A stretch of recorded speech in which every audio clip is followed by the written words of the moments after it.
Praise the lord. నేటి దిన వాగ్దానము. లోకములో మీకు శ్రమ కలుగును, ఆయనను ధైర్యము తెచ్చుకొనుడి, నేను లోకమును జయించి ఉన్నానెను. యోహాను సువార్త 16వ అధ్యాయము 33వ వచనము.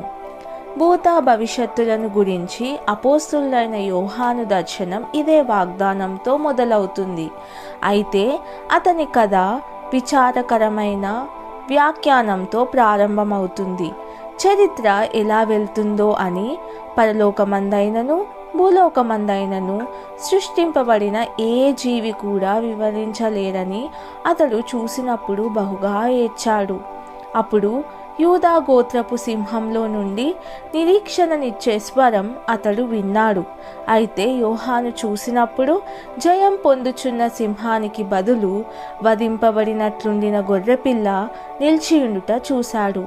దేవుని సింహాసనం చుట్టూ వేడుకలలో ఊహకు అందని ఒక దృశ్యం ఏర్పడింది.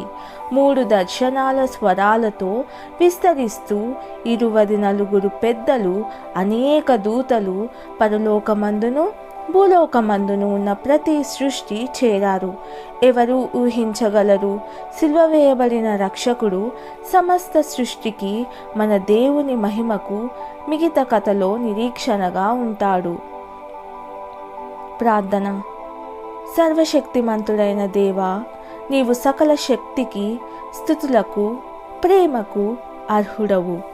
యేసయ్య నామంలో ప్రార్థిస్తున్నాను తండ్రి. ఆమెన్.